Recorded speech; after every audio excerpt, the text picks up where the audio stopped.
সুচিত্রা ভট্টাচার্যের লেখা ছোট গল্প শহীদের বাবা। মুখে মুখে ছড়িয়ে গেল খবরটা।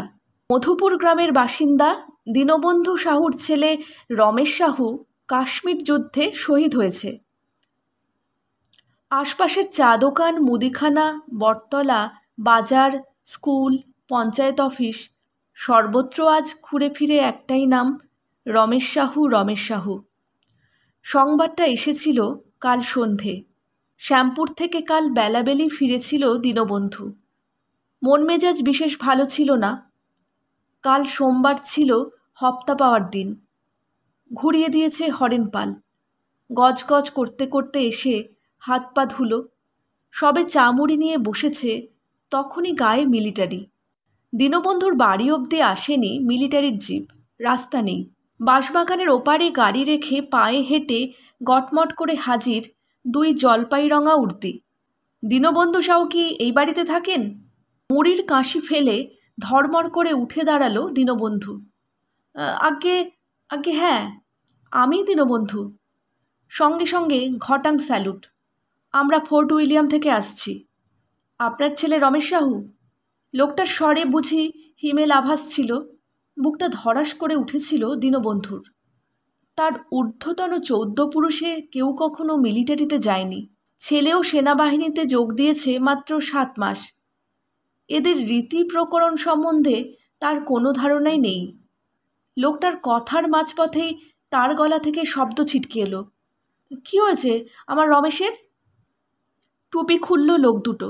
মাথা নামিয়ে বলল, তিনি আর নেই।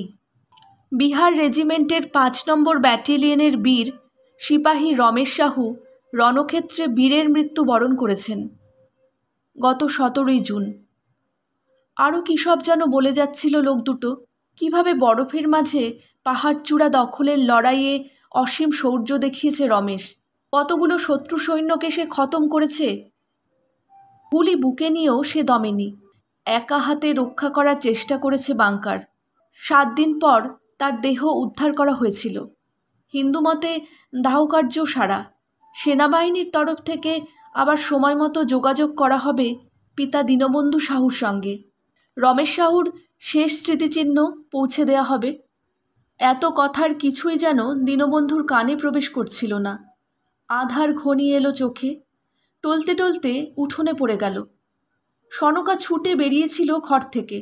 প্রথম অভিঘাতে দুকড়ে উঠল।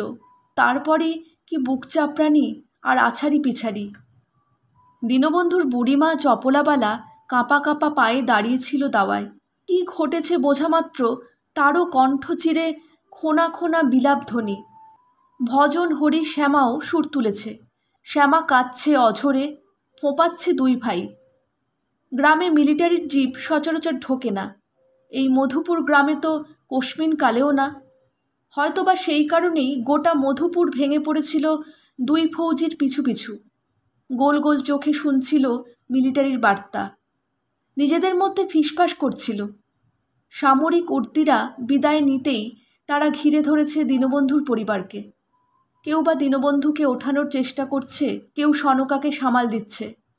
তবু ক্রন্দন রোল থামছিল না। 21 বছরের তরতাজা ছেলেটাকে হারানোর দুঃখ ব্যথিত করছিল গোটা গায়ের বাতাস। আজ সকাল থেকে অবশ্য পরিস্থিতি খানিকটা অন্যরকম। উচ্চকিত কান্না আর নেই। পরিবেশ শোকস্তব্ধ। ঘন ঘন লোক আসছে দীনবন্ধুর বাড়ি। পরিচিত, অর্ধপরিচিত, অপরিচিত। যে শোনে সেই একবার উকি দিয়ে যায়। স্থানীয় এক রাজনৈতিক দলের উৎসাহী ছেলে ছোকরারা ঝটপট একখানা মিছিলও বার করে ফেলল। প্ল্যাকার্ড হাতে গ্রাম ঘুরছে। দীনবন্ধুর দরজায় এসে দাঁড়ালো। ধ্বনি তুলছে মুহুর মুহুর। বীর জওয়ান রমেশ সাহু জিন্দাবাদ। শহীদ রমেশ সাহু অমর রাহে। রমেশ তোমায় ভুলছি না, ভুলব না। বেলা বেড়েছে। সূর্য এখন প্রায় মাঝ গগনে।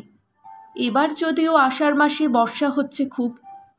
আজ আকাশে তেমন মেঘ নেই।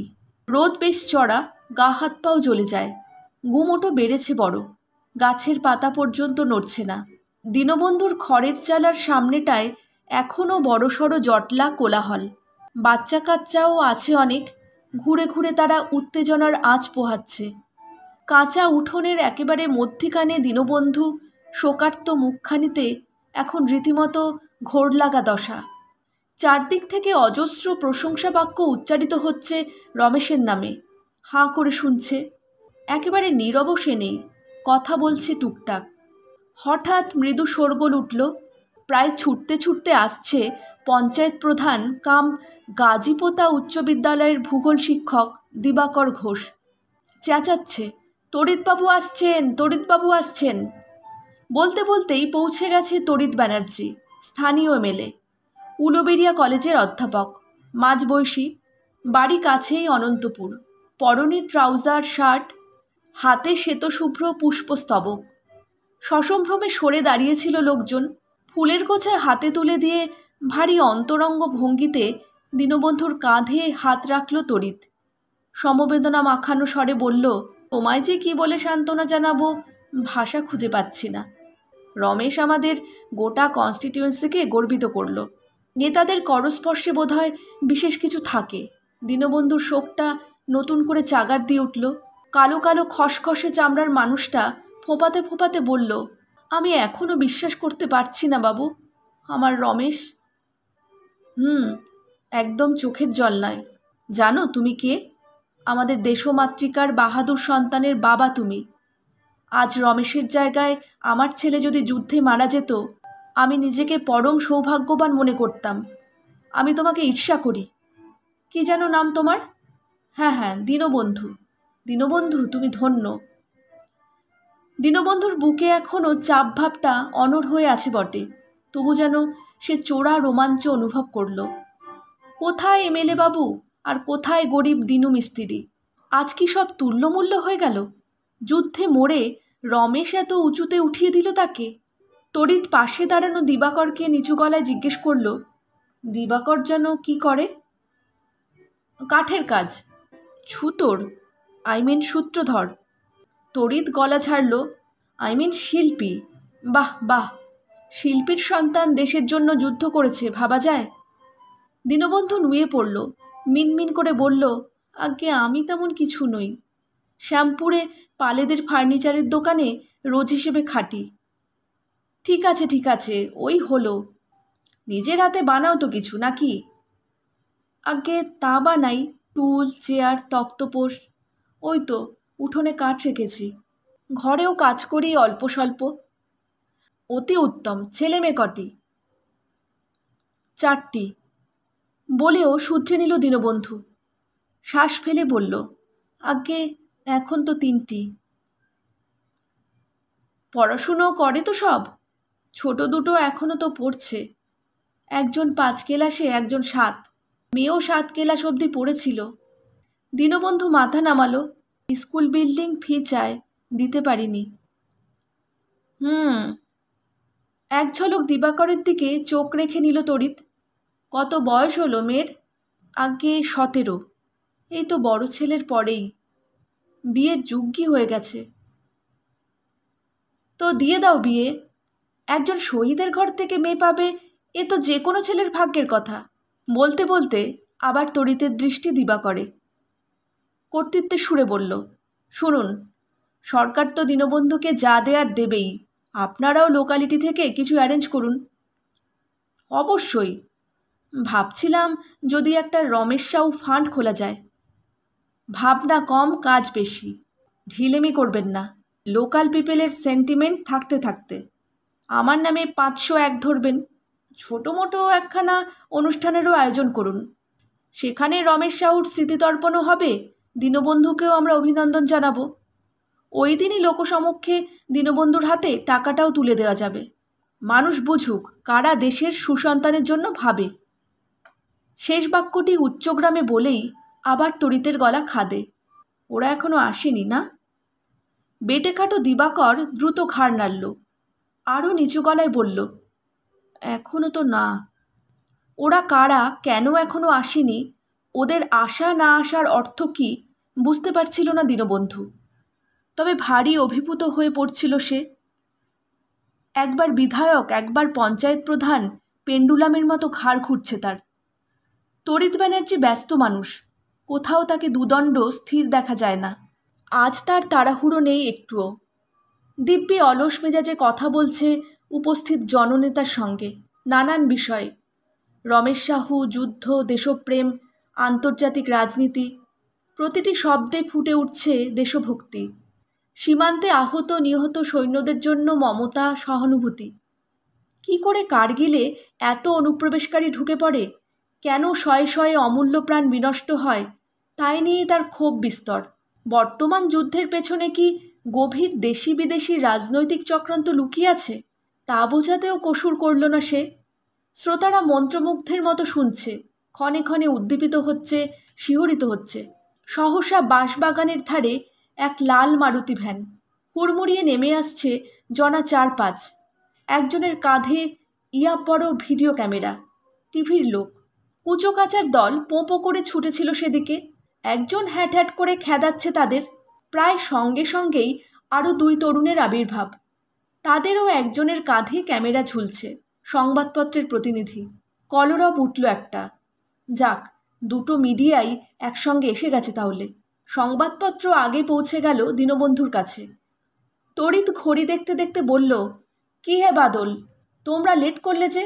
কথা ছিল 11:30টার মধ্যে হাজির হবে।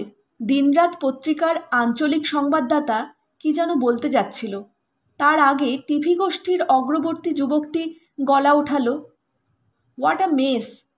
রাস্তার কাদায় পাক্কা 40 মিনিট গাড়ি ফেসে গেল। কোথায়? ওই তো নাউল না নৌল কি যেন জায়গার নাম, তারই কাছে। মাটির রাস্তায় ঢোকার সময় তড়িৎ গলা খাকারি দিল, আমার কনস্টিটিউয়েন্সিতে বর্ষাকালে আমি ঠিকাদারদের পদঘাটে হাত দিতে দিই না। ও আচ্ছা, আপনি এখানকার এমএলএ? নমস্কার নমস্কার। অতপর টিভি, সংবাদপত্র, বিধায়ক, পঞ্চায়েত প্রধানের ছোট্ট কনফারেন্স উপচে পড়া ভিড়কে পাশে সরিয়ে। নতুন উদ্দীপনায় যুবকের দল আবার ধ্বনি বাজাচ্ছে, রমেশ সাহু অমর রহে, অমর রহে। এরই মধ্যে পুলিশ ভ্যানও এসে গেল একখানা, শ্যামপুর থানা থেকে। সম্ভবত আরও কোনো ভিআইপি আসছে রমেশ সাহুর বাবার কাছে। আগাম প্রস্তুতি। দীনবন্ধু দিশেহারা হয়ে যাচ্ছিল। রমেশের গরিমা ক্রমশ যেন শোককে ছাপিয়ে যাচ্ছে। সেই রমেশ, যার লেখাপড়ায় এতটুকু মাথা ছিল না, পরপর 2-2বার মাধ্যমিকে গাড্ডু খেয়ে পড়াশুনোই ছেড়ে দিয়েছিল। সেই রমেশ, যে সংসারের নিত্য অভাব অনটনে উত্তক্ত হয়ে বাবা মাকে না জানিয়ে সেনাবাহিনীতে গিয়ে নাম লিখিয়েছিল সংসারে টাকা পাঠাবে বলে। কথার ফাঁকে ফাঁকে দীনবন্ধুকে খুঁজে নিয়েছে টিভি ক্যামেরা। লেন্স অ্যাডজাস্টমেন্টের পালা চলছে। বাদল সাহাও পকেট থেকে নোটবই বার করে ফেলল। টিভির আগেই সংবাদপত্রের প্রশ্ন শুরু। আচ্ছা দীনবন্ধুবাবু, খবরটা শুনেই আপনার ঠিক কী রিয়াকশন হয়েছিল? দীনবন্ধু ফ্যাল ফ্যাল করে তাকালো। মানে আপনার মনের অবস্থা কি হয়েছিল? খুব আঘাত পেয়েছিলেন, নাকি গর্বে বুক ফুলে উঠেছিল? দিবাকর সরে এসেছে দীনবন্ধুর পাশটিতে, কানে কানে বলল, বলো কষ্টও পেয়েছ, গর্বও হয়েছে। দীনবন্ধুর শুধু শেষটুকু কানে গেল। আপনি যদি কাইন্ডলি আপনার ছেলের সম্পর্কে কিছু বলেন। আমাদের পত্রিকার পাঠক অমর জোয়ান রমেশ সাহুর জীবন সম্পর্কে জানতে চায়। আবার ফাঁপড়ে পড়ল দীনবন্ধু। এই ভিড় ভাড়াক্কার মাঝে রমেশের কোন কথাটা বলা উচিত এখন? রমেশ তরতরিয়ে নারকেল গাছে উঠতে পারত। গাঙ্গুলিদের বড় দিঘিটা রমেশ একদমে পার হয়ে যেত। রমেশ খুব ডানপিটে ছিল, সেটা বলবে কি? বলবে একবার একঘায়ে একটা কেউটে মেরেছিল রমেশ, ডানপিটে বলবে নাকি সাহসী বলবে? ছেলে বাপের কাজে হাত না লাগিয়ে বসে বসে অন্ন ধ্বংস করত বলে দীনবন্ধু প্রচুর গালাগাল করত রমেশকে। এ কথাটা নিশ্চয়ই এখন বলা যায় না। দীনবন্ধু কথা হাতড়াচ্ছিল, স্মৃতি হাতড়াচ্ছিল। টিভির লোক উসখুস করে উঠল। বাদলকে বলল, আপনি ওকে নার্ভাস করে দিয়েছেন, অনেক টাইম লেগে যাবে, আমাদের আগে সেরে নিতে দিন। বাদল গম্ভীর মুখে বলল, ডিস্টার্ব করছেন কেন? Let me finish. চড়ছেন কেন মশাই? আমাদের প্রবলেমটা ফিল করুন। 4টের মধ্যে ক্যাসেট জমা দিতে হবে, না হলে নিউজটা আজ কভার করা যাবে না। আমরা যাবার পর আপনি সারাদিন ধরে প্রশ্ন করুন না। আমারও আইটেমটা কালকেই বেরোবে। সে তো আপনি 9টার সময় পাঠাতে পারবেন। সরুন সরুন। বিবাদের উপক্রম হয়েছে, তড়িৎ জলদি হস্তক্ষেপ করল। বাদল, তুমি তো লোকাল ছেলে, অতিথিদের আগে ছেড়ে দাও। বাদল সরে গেল মুখাড়ি করে। নোট বই পকেটে ঢোকায়নি। টিভির প্রশ্নকর্তার উত্তরগুলি সে টুকে নেবে বোধহয়। সঙ্গী ফটোগ্রাফারকেও কি যেন ইশারা করল। সে পটাপট শাটার টিপছে। টিভি ক্যামেরা প্রস্তুত। যন্ত্র খুলছে এদিক ওদিক। দীনবন্ধুর ভেজা কালো জীর্ণ খড়ের চাল হয়ে আকাশ গাছগাছালি ছুঁয়ে এলো ক্যামেরা। কর্ডলেস মাইক্রোফোন হাতে আর একজন এসে দাঁড়িয়েছে দীনবন্ধুর মুখের সামনে। মাইক্রোফোনের সুইচ বার কয়েক অফ অন করে দিয়ে বলল, বাড়ির সকলকে একটু ডাকুন না প্লিজ, ছেলেমেয়েরা পিছনেই আছে। ঈষৎ অসহায় মুখে অন্দরের পানে তাকালো দীনবন্ধু। ইঙ্গিত বুঝে দৌড়ে ঘরে গেল শ্যামা। মুহূর্ত পরে ফিরে এলো, শুকনো চোখে বাবার দিকে তাকিয়ে দুদিকে মাথা নাড়ছে।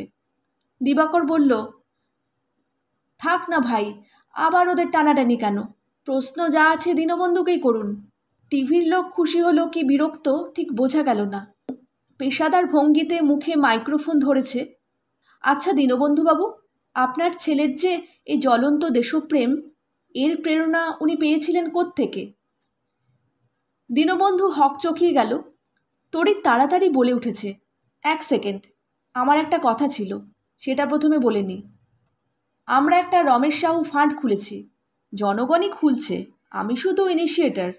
দীনবন্ধুকে আমরা একটা, আগে দীনবন্ধুবাবুকে কভার করে নিই, তারপর না হয়। তাই হোক।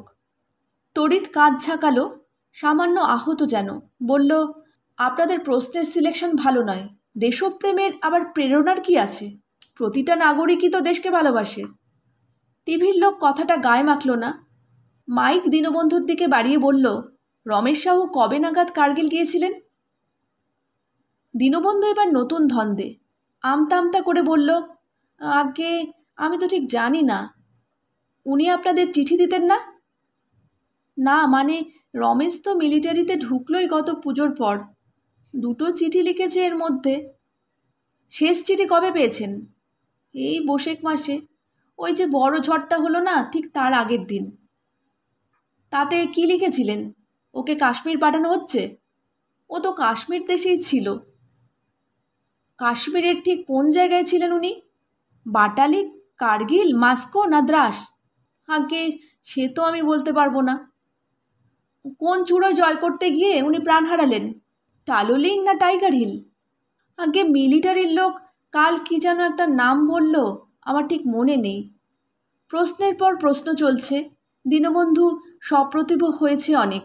উত্তর দিচ্ছে অকম্পিত স্বরে। উৎসুক জনতা ক্ষণে ক্ষণে ধেয়ে আসছে। প্রায় হুমড়ি খেয়ে পড়ল দীনবন্ধুর গায়ে। টিভিতে মুখ দেখানোর দুর্লভ সুযোগ কেউ বুঝি হাতছাড়া করতে রাজি নয়। অপ্রসন্ন চিত্রগ্রাহক কনস্টেবলকে ডাকল। খাকি উর্দিশে পাই লাঠি তুলে হটালো জনতাকে। টিভির অন্য লোকগুলো ভারী চটপটে। ভজন আর হরিকে সঙ্গে সঙ্গে এনে দীনবন্ধুর দুপাশে দাঁড় করিয়ে দিয়েছে। হরি খালি গা মোড়াচ্ছে, সরে যেতে চাইছে বাবার আড়ালে। ক্ষণিক বিরতির পর ফের মাইক্রোফোন চালু। এবার শেষ প্রশ্ন। দীনবন্ধুবাবু, আপনার তো আরও দুটো ছেলে আছে, তাদেরও কি আপনি দেশের জন্য সেনাবাহিনীতে পাঠাবেন? এবার দীনবন্ধু চুপ একটুক্ষণ। বুঝে গেছে এতগুলো লোক এখন কি জবাব চায়। দুরু দুরু বুকে তার জন্যই বুঝি প্রস্তুত করছিল নিজেকে। তার আগেই ঘর থেকে উড়ে এলো এক আর্ত নারীস্বর, কক্ষনো না, কোনোদিনও না। আবার একটা ছেলেকে মরতে পাঠাবো? হ্যাঁ? কাট কাট কাট, এডিট এডিট। প্রশ্নকর্তার চটজলদি মাইক্রোফোন অফ করে দিল। চড়াচড়ে রাত নেমেছে, ঘন আধার মাখা রাত। সারাদিন শুকনো থাকার পর সন্ধে থেকে বৃষ্টি আরম্ভ হয়েছে টিপ টিপ। ঝরেই চলেছে একটানা একঘেয়ে।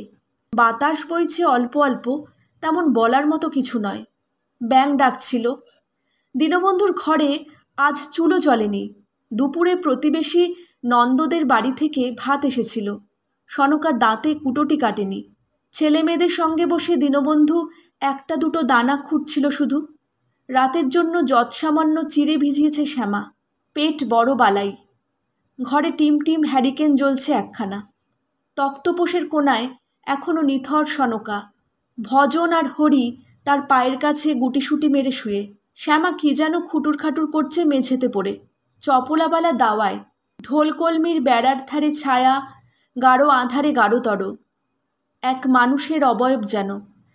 দীনবন্ধু দাওয়াতেই ছিল। খোঁটায় হেলান দিয়ে আচম্বিতে তার শিরদাঁড়া বেয়ে ঠান্ডা স্রোত বয়ে গেল। অস্ফুটে কুঁকিয়ে উঠল, কে কে ওখানে? আমি কাকা, গোবিন্দ। দীনবন্ধুর বুক ঝাঁকিয়ে ঝলক দীর্ঘশ্বাস ঠিকরে এলো। ও তুই, আয়। গোবিন্দ ছাতা বন্ধ করে দাওয়ায় উঠল। হাঁটু মুড়ে বসেছে। সকালে ছিলাম না কাকা, বাগনানে খবর পেলাম, পেয়েই হাঁচড় পাঁচড় করে ছুটে আসছি। বাগনানেও খবর চলে গেছে? সারা দেশ জেনে গেছে কাকা। গোবিন্দর গলা যেন সামান্য ধরে এলো। কিভাবে কি হয়েছিল কিছু জানলে? কত কথাই তো বলে গেল মিলিটারির লোক। দীনবন্ধু টান টান হলো। কি যেন একটা আগলাতে গিয়ে বুকে গুলি লেগেছিল। রমেশ মরদের বাচ্চার মতো লড়ে গেছে। ওরা খুব নাম করছিল রমেশের। বলছিল এমন ছেলে নাকি কোটিতে একটা মেলে। অনেক সঙ্গীরও নাকি প্রাণ বাঁচিয়েছে রমেশ। কথাগুলো যেন নিজে বলছে না দীনবন্ধু, কেউ যেন তাকে দিয়ে বলিয়ে নিচ্ছে। জড়তাহীন স্বর, শৌখিন ভাষা। অন্ধকারেও জ্বলে উঠল চোখ দুটো। সে চোখ যেন স্পষ্ট দেখতে পাচ্ছে হাজার হাজার মাইল দূরে পাহাড়ের সারি। বিশাল উঁচু অন্তহীন সেই অচিন দেশের বরফ ভেঙে ভেঙে ছুটছে রমেশ। গুলি চালাচ্ছে ঢ্যাং ঢ্যাং শব্দ করে। আমার কিন্তু নিজেকে বড় অপরাধী লাগছে কাকা। গোবিন্দর মলিন স্বরে দীনবন্ধুর আচ্ছন্ন ভাব ছিঁড়ে গেল। অবাক মুখে জিজ্ঞেস করল, কেন রে? আমি যে ওকে কলকাতার ঠিকানাটা দিয়েছিলাম, যেখানে গিয়ে ও ফৌজে নাম লেখালো। সনকা এই কারণেই ভালো করে কথা বলে না গোবিন্দর সঙ্গে। দীনবন্ধু তা জানে। রমেশ যখন সত্যি সত্যি বাক্সপ্যাটরা বেঁধে চলে গেল, কি রাগ তখন সনকার। ওই গোবিন্দই সর্বনাশ করলো ছেলেটার। মিটমিটে ডান কোথাকার। নিজে তুই স্কুল ডিঙিয়ে কলেজে গেলি, বন্ধুটাকে একটু টানতে পারলি না? উল্টে কিনা কুমন্ত্রণা দিয়ে লড়াই করার চাকরিতে পাঠালি। গোবিন্দর ওপর দীনবন্ধু যে এতকাল প্রসন্ন ছিল তা নয়, তবে এই মুহূর্তে তার আর কোনো বিদ্বেষ জাগছে না, বরং যেন করুণাই আসে একটু একটু। রমেশের নাম এখন গোটা দুনিয়া জানে। বিদ্বান দিগ্গজ গোবিন্দর নাম জানে কজন? তাতে কি হয়েছে? তুই তো আর বন্ধুর খারাপ ভেবে কিছু করিসনি। বটেই তো, ভালো হবে ভেবেই না। বলো, মাসে মাসে রমেশের টাকা আসেনি বাড়িতে? হ্যাঁ, পাঠিয়েছে তো, যখন যেমন 600-700। এখনও পাবে। 2-3 লাখ তো এমনিই দেবে মিলিটারি। তারপর ধরো পেনশন আছে, আরও কি কি সব। এখনকার গভর্নমেন্ট তো শুনেছি দেবে কিছু। তারপর আরও কত জায়গায় চাঁদা উঠছে। এত দেবে? দীনবন্ধুর গলা দুলে গেল। কেন দেবে না? দেশের জন্য প্রাণ দিয়েছে রমেশ। তার কোনো প্রতিদান নেই? কত শত্রু সৈন্য খতম করল, কোনো পুরস্কার নেই? গোবিন্দ স্বরও উত্তেজনায় কাঁপছে। সব হিসেব বুঝে নেবে কাকা, কিছু ছাড়বে না। মনে মনে ঢোক গিলল দীনবন্ধু। কতদিন ধরে শ্যামপুর বাজারে তার একটা দোকান দেয়ার স্বাদ।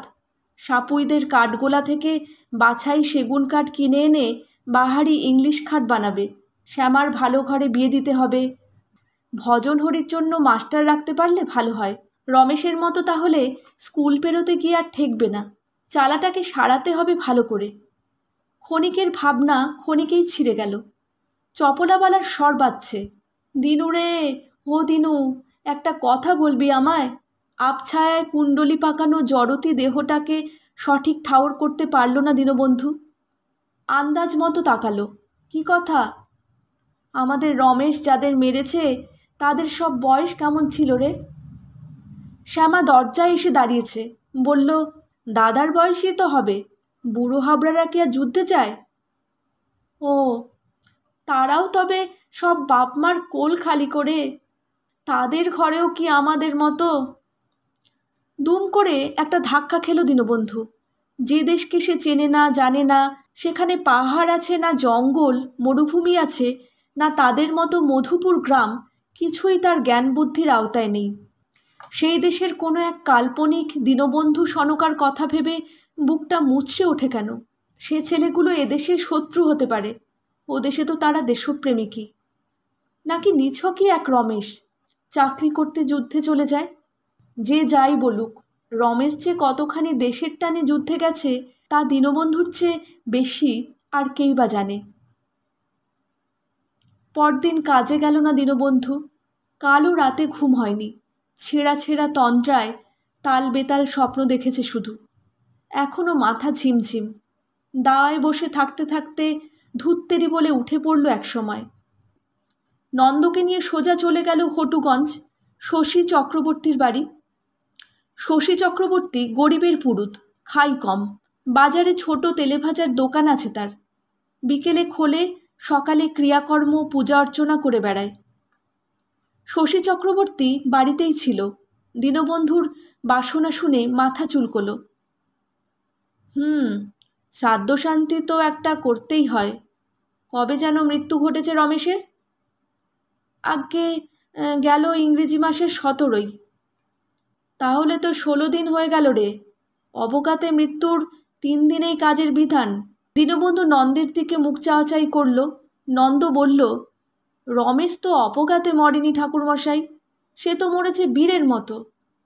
ওই হলো, বীর কি আর ঘরে হেপোকেশো রুগী হয়ে মরে? গুলি খেয়ে মরাও অপঘাতে মরা। শশী চক্রবর্তী বিজ্ঞের মতো মাথা দোলালো। যাকগে যা, ওই নিয়ে তুই মাথা ঘামাস নে দিনু। প্রায়শ্চিত্ত একটা কর, শান্তি সস্তায়নও করে দেব। তুই তো এখন ঘটা করেই করতে পারিস, তোর তো এখন খরচের কোনো ভাবনা নেই। দীনবন্ধুর মনটা খচখচ করছিল। বিড়বিড় করে বলল, না থাক, মা ঠাকুমার সামনে কচি ছেলেটার কাজ নম নম করেই সারি। তোরই নাম বাড়ত রে। শশী চক্রবর্তী যেন উৎসাহ হারিয়েছে। উদাস গলায় বলল, আসিস বিকেলের দিকে একবার, দিনক্ষণ সব ঠিক করে দেব। ফর্দটাও তখন নিয়ে যাস। বেজার মুখে বাড়ি ফিরছিল দীনবন্ধু। শশী চক্রবর্তীর অপঘাত শব্দটা বুকে লেগেছে। ঠাকুরমশাই ভুল বোঝালো কিনা কে জানে। ঝাঁঝা রোদে হাঁটছে পথে। চেনা লোকের সঙ্গে দেখা হচ্ছে ঘন ঘন। ভারী অমায়িক স্বরে তারা কথা বলছে দীনবন্ধুর সঙ্গে। রমেশকে বাহবা দিচ্ছে, সেই সুবাদে দীনবন্ধুকেও। বাড়ি পৌঁছতে 1টা বাজল। শ্যামা রান্না চড়িয়েছে আজ, ভাত ফুটছে বকবক করে। দীনবন্ধু চাপা স্বরে জিজ্ঞেস করল, তোর মা কোথায়? ওই তো, ওই ঘরে শুয়ে আছে। দীনবন্ধু অস্বস্তি বোধ করল। সনকা একটু সামলে উঠতে পারেনি এখনো। কাল রাতভর ছটফট করেছে বিছানায়। হঠাৎ হঠাৎ উঠে বসে গোঙাচ্ছিল। মেয়ে ছেলে তো, ঘটে বুদ্ধি নেই। বুঝল না ছেলেটা কত মহান একটা কাজ করেছে। মধুপুরে এখন যে তাদের এত সম্মান, সে তো ওই রমেশের জন্যই। যাকগে, শুয়ে থাক। স্তোকবাক্য শুনিয়ে লাভ নেই। সময়ই মনকে শান্ত করবে। ভাবতে ভাবতে গামছা কাঁধে পুকুর ঘাটে যাচ্ছিল দীনবন্ধু। তখনই বাঁশঝাড়ের কাছে এক যান্ত্রিক গর্জন। মিলিটারির জিপখানা না? সেই 2 জলপাই রং উর্দি, সঙ্গে সৌম্যকান্তে এক পুরুষ, তারও পরনে মিলিটারি পোশাক। বড় অফিসার টফিসার নাকি? 2 জওয়ান সামনে এসে হুবহু পরশুর কায়দায় স্যালুট ঠুকল। কর্নেল মুখার্জি আপনার সঙ্গে কথা বলতে চান। দীনবন্ধুর আর কিসের শঙ্কা, তবু সামান্য কুকড়ে গেল। ঝুঁকে নমস্কার করল লোকটাকে। কর্নেল মুখার্জি প্রায় সঙ্গে সঙ্গে দীনবন্ধুর হাত চেপে ধরেছে। আমরা অত্যন্ত দুঃখিত সাহুবাবু, আপনার কাছে একটা ভুল খবর পৌঁছেছিল। দোষ আমাদেরই। সংবাদ পাঠানোর আগে আমাদেরই আরও নিখুঁতভাবে চেক করা উচিত ছিল। দীনবন্ধু ভ্যাবলা মুখে ঘাড় নাড়ল। বুঝলাম না স্যার। আপনার ছেলে রমেশ সাহু এখনও সুস্থ শরীরে জীবিত আছে। আশা করছি শিগগিরই তাকে আপনার কাছে পাঠাতে পারবো। দীনবন্ধু মুখের হা বন্ধ করতে ভুলে গেল। বাটালির সেক্টরে সত্যি একজন রমেশকে আমরা হারিয়েছি। ওই বিহার রেজিমেন্টেরই 5th ব্যাটালিয়ানেরই সিপাই। কিন্তু সে রমেশ সাহু নয়, রমেশ সাউ। তার গ্রামের নাম মাধোপুর, ডিস্ট্রিক্ট গোরখপুর, ইউপি। গ্রাম আর নাম প্রায় দুটো এক হয়ে গিয়েছে, প্লাস দুজনে একই সেক্টরে একই সঙ্গে লড়ছিল। আমি ভারতীয় সেনাবাহিনীর পক্ষ থেকে আবার আপনার কাছে ক্ষমা চাইছি। মিলিটারির জিপ কাদা মারিয়ে চলে গেল বহুক্ষণ। ভিড় জমেছে আবার। দীনবন্ধু অসাড়ে কাঁদছিল। পরশু থেকে এই প্রথম। গৌরব, দেশপ্রেম, অর্থপ্রাপ্তি, সম্মান, সমস্ত ভারী ভারী পাথরের টুকরোগুলো সরে যাচ্ছে। বুক ক্রমে হালকা হয়ে এলো। রমেশ রে বাপ আমার। দূরে, অনেক দূরে আরও একখানা মিলিটারি জিপ ছুটছে এখন ধুলো উড়িয়ে মাধোপুরের পথে। সুচিত্রা ভট্টাচার্যের লেখা ছোট গল্প শহীদের বাবা এখানেই শেষ হলো। যদি আমার গল্প পাঠ আপনাদের ভালো লেগে থাকে, লাইক, শেয়ার, কমেন্ট আর সাবস্ক্রাইবের মাধ্যমে চ্যানেলটির সাথে অবশ্যই থাকবেন।